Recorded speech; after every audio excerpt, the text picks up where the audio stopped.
and we start with Sefer Shmiras Haloshon. Today's topic is, the topic is turn from evil and do good. That's actually what we say in Shabbos, right? This from Tehillim 34. In this work, we'll focus on David HaMelech's words, which man desires life, who loves days of seeing good. So that's a question. Guard your tongue from evil, and your lips from speaking deceit. It's from Tehillim 34, verses 13 and 14. That's we say it on Shabbos, every Shabbos we say. So you want life, so what to do? So David HaMelech, the holiest man that ever lived, he said it's very simple, right? Guard your tongue from speaking deceit, right? Don't speak Lashon Hara. Let us now examine the next verse. Turn from evil and do good. Seek peace and pursue it. Okay, so that's actually Mesilas Yesharim speaks a lot about this verse. He develops many ideas from this. But basically, it's our approach in a kiruv. So what is the approach in a kiruv? Stop doing bad and then do good. So other many people they do the opposite and they fail, right? They think that they smarter than David HaMelech, and they say no, let him continue do bad, but he's going to go good, and it's going to bring him to do stop bad. And guess what? It does not work. Okay, continue. There is a basic distinction between the reward or punishment for a mitzvah that are between man and God, and those between the man and his fellow. Okay. Okay. So just to remind us, we just had Rosh Hashanah not too long ago. So the Rosh Hashanah was a judgment. It was a judgment day, as we said, but it was only between us and Hashem, right? Between the issues. So that's the only issues that we could resolve on that day, on the judgment day. But but issues between man and man, we have to go. If we offended somebody or whatever, we owe money to somebody, we have to go to that person, right, and try to work out with him. So don't try to work out with Hashem, because he cannot help you, right? Two separate cases.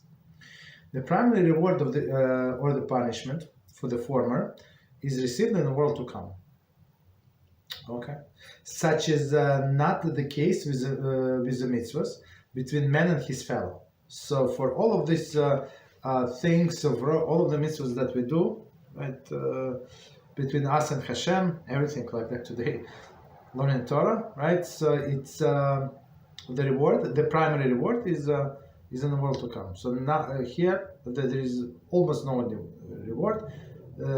As we explained yesterday, it's sometimes it's opportunity to do another mitzvah. That is not reward, right? It's just like Hashem grant us the way it works.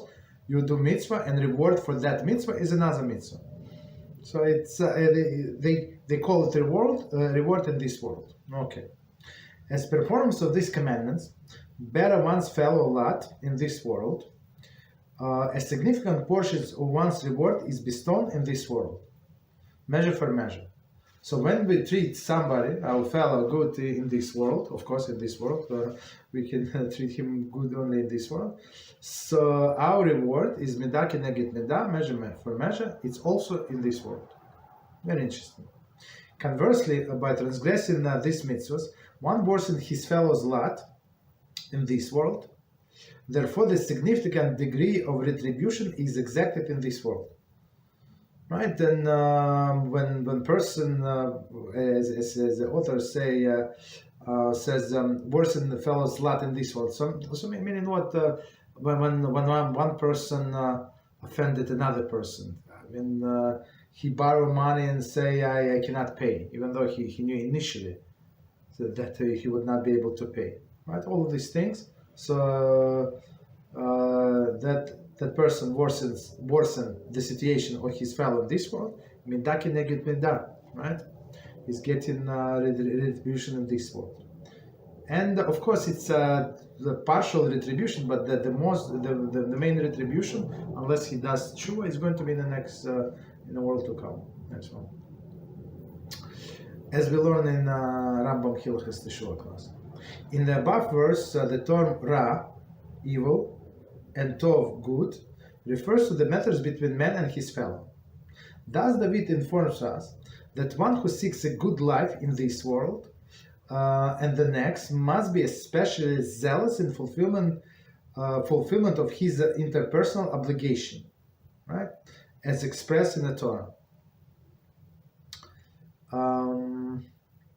So let me read this sentence one more time, and we're going to explain. Thus, David informs us that one who seeks good life in this world, so everybody is trying to seek a good life, right, in this world, and the next must be especially zealous in fulfillment interpersonal obligation, as expressed in the Torah. So if you want a good life, and good life, it's not like good life for a religious Jew is a peace of mind, right? That we can learn Torah and do mitzvahs, so nobody would bother us. That's the only thing that the Jew should aspire to. That's it. All other things is just conveniences. It's not. They're not considered to be good. Only Torah is good. Other things are questionable. It depends. But Torah is always good. Hashem is always good. Turn from evil refers to the full gamut of the action prohibited by the Torah: robbery, usury, lending with interest, causing hurt, embarrassment, etc. So evil, what Torah says is evil, is considered to be evil. So it's very simple. You just look at the negative commandments, right? Of course, in interpersonal negative commandments, that's our topic here, and you know exactly what not to do. Do good includes giving a tzedakah, right? Performing acts of kindness, offering financial assistance to a struggling businessman, burying the dead, visiting the sick, hosting the guests, returning lost object, paying workers' wages on time, etc. Okay, so that's what Torah obligates us to do, all of this mitzvah. And if Torah says, Hashem says, Torah was written by Hashem, right? So if He says it's good, that's good. Other things, so what people sometimes say, it's also Torah. So when somebody says it's also Torah, okay, don't believe that. Okay. Hearing the blowing of the shofar in Rosh Hashanah is a mitzvah which everyone makes every effort to fulfill. In the same way, one should strive to fulfill every mitzvah, and so to rejoice in the fulfillment. So shofar on Rosh Hashanah. I mean, okay, yeah. Some people try, yeah. All right. So I'm not sure why he's saying that. Hearing the blowing of the shofar on Rosh Hashanah. I mean, some like many like some, not many, but some people are exempt. So because it's a mitzvah that is connected to time. Okay, but people trying to be careful and listen to hear the shofar. Okay, in the same way, one should strive to fulfill every mitzvah in rejoicing in fulfillment. So one of the things that Hashem punished us in the past, He said it's not because we did not do mitzvah. Well, no, we did mitzvah. It's in the time of the second Beis Hamikdash.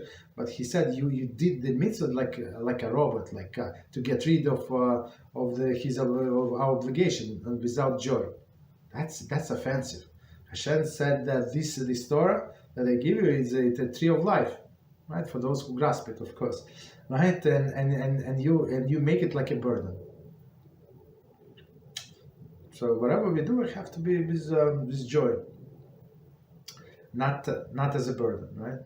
As we say each night in Mariv prayer, therefore Hashem, our God, upon our retirement and arising, we will discuss your decrees, and we will rejoice with the words of the study of your Torah, and with your commandments. So Torah is the only thing that can bring joy. Especially, I would say, we just had a conversation in another group. what was it, yesterday, I think, right? So I mean, other things also, like physical things, they bring joy, but this joy is a short-lived. Like there is no satisfaction. Maybe a person eats, I don't know, like tasty food, whatever he likes to eat, right? So after a few seconds, after he swallowed the food, that's it. There's no more joy. Maybe for a minute, that's it. But when you learn Torah, when you get to some Hidush, when you learn a new halacha, that's joy that stays for much longer time, of course. Okay, stop here.